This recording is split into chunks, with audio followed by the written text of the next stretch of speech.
Hello, I'm Charles Reed Anderson, founder of CRA and Associates, an IoT and smart cities advisory firm based in Singapore.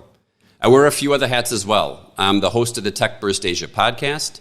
I'm a senior advisor for McKinsey on IoT and smart cities, and I sit on the advisory board of the Global Organization of Smart Cities. And today, we're going to talk about China, and more specifically, why I think there's two markets for IoT. There's China, and then there's the rest of the world. But first, let's take a step back. Hardly a day goes by where you're not going to see something in your newsfeed about the US and China trade war. And a lot of people are getting concerned that China's catching up. My concern isn't China's catching up. My concern is that China's going to leave us behind. And why would I say that? You have to look at what is going on in China today. They've already committed to being net carbon neutral by 2060. They're the world's leader in energy production from renewable sources. It's home to 95% of the world's electric buses.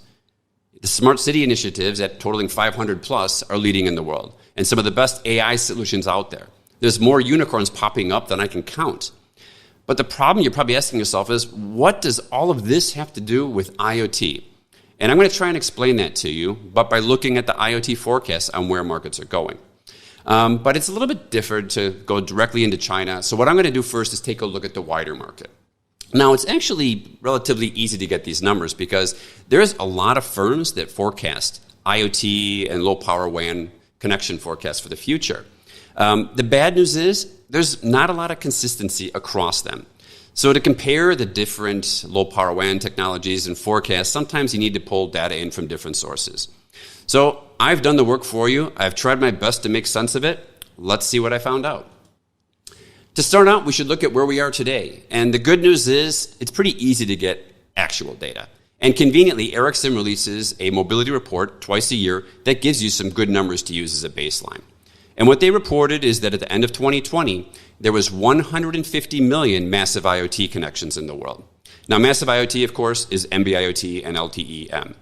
They also said there was 151 million other IoT connections out there from low-power WANs. So I know that Sigfox, for instance, had 16 million at the end of the year, which leaves us with 135 million. For simplicity's sake, we'll just call that LoRa. Now you start looking forward, and they're forecasting out now until 2026. And they are forecasting explosive growth for massive IoT, going from 150 million today to 2.666 billion connections by 2026. That's 87% of the entire low-power WAN IoT connections market. And that means there's only about 380 or so million connections left for the other LPWAN providers.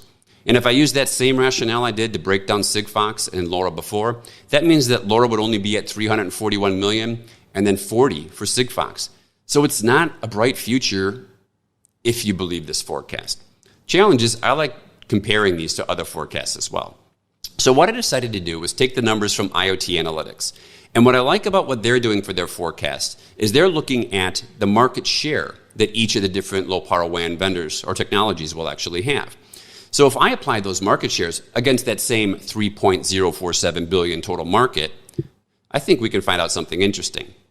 And what you find out is they say that massive IoT is going to explode. It's going to grow tenfold. But that means only into 1.4 billion connections, or roughly 47% of the market. They're also forecasting a nearly tenfold increase for LoRa, up to 1.25 billion connections, meaning 41% of the market. They also think that Sigfox is going to do much better than you would get under the Ericsson report, and then some other vendors and technologies will wrap up the final market share there. So this gets a little bit confusing because which of these numbers should you be using? And the quick answer is, I don't know. I guess it really depends on what you want to do. If you're bullish on NB-IoT, I'd use the numbers from Ericsson. If you're bullish on LoRa, I'd use analytics. And this is a problem. These top-line numbers, there's no consistency, and you can sell whatever story you like. So it's important that we take a step back from here and look at the next level down. And I like understanding where are driving these connections. So I can do that as well through the Ericsson report conveniently. They've done all the work for me. And in 2020, what I found out is 64% of all cellular IoT connections are in North Asia. And Ericsson defines North Asia as China, Japan, Korea, and Taiwan. But let's face it, it's really China. And this is the number I want to know, but they don't break it down for me. We know those other countries are having good growth, but it just pales in comparison because of the size and scale of China and its 1.3 billion plus population. But it's also going to be growing more. They're forecasting that same North Asia region is going to be 69% of all cellular IoT connections by 2026. So this is good because I can now figure out where the market's actually growing from, but now I want to know more specifically about China. So I had to find another source. And what I found out is, conveniently, this data is actually out there. In 2015, it was easy to go back and find out which operators were releasing which connection numbers. And what we found back then is 26% of all cellular IoT connections were already in China back in 2015. And you can see that Vodafone and AT&T were doing well as well, and the rest was split across the rest of the world. Now you fast forward that to 2018, and you see that China's share has grown up to 46%. Now that's significant. That's nearly half of all cellular IoT connections in 2018 were with the big three Chinese operators. And you can start seeing that Vodafone and AT&T are still significant, but the rest of the world is starting to shrink a bit. Now fast forward to 2020, where we just finished out. And this is where you're going to be shocked. 3/4, 75% of all cellular IoT connections in the world sit on the big three operators in China. China Mobile, China Unicom, and China Telecom. You can start seeing now that Vodafone and AT&T share looks a little bit less significant, and the rest of the world also looks less significant. So this is the challenge. This is why I say China is just a different and unique market. Its scale and speed of its growth is fascinating to watch. But what we really need to understand is, why did it experience this growth and why is it so unique? And what I find interesting about China is they've basically created the perfect storm. You've got the government that lines up their 5-year plan, which outlines the technologies they want to back and what solutions they see being deployed, which means you bring the supply and demand sides of the ecosystem on board. The technology vendors know which solutions they should be building because they know the demand side is going to be buying it.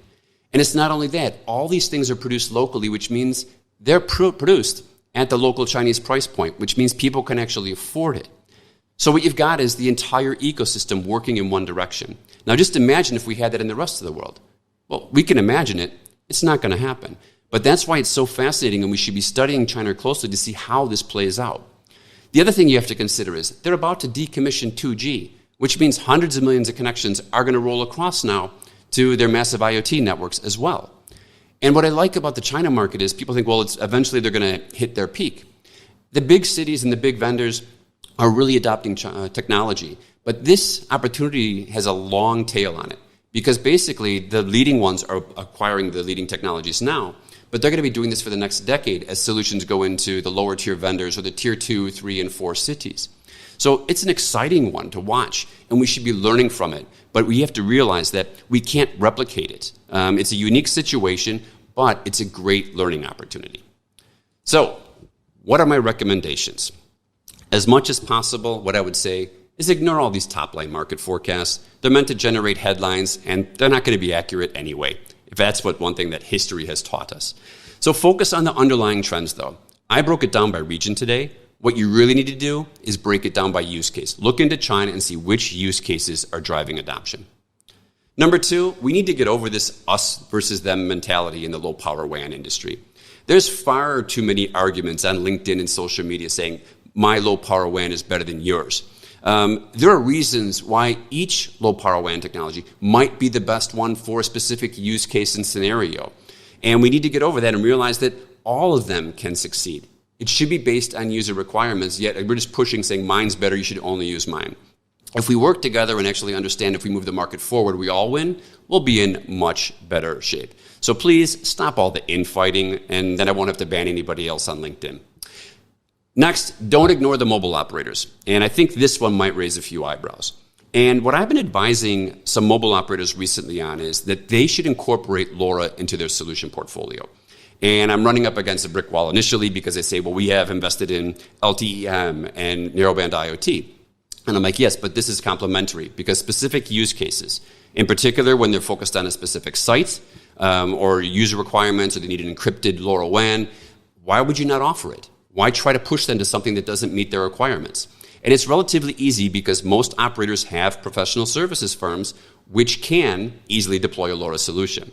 So don't be surprised if you start seeing a lot more operators carrying LoRa as complementary to their massive IoT portfolio.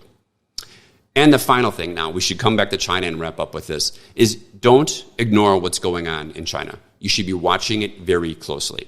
And if anything else, you should be copying it. And I do love the irony of saying that. For years, I've heard the Western vendors complain that Chinese vendors only grew because they copied our technologies and solutions. Well, if you do think that's true, here's your perfect opportunity to get your revenge. Why don't you go out there, find out which use cases and which technologies and which devices are actually driving their market and copy them for yourself.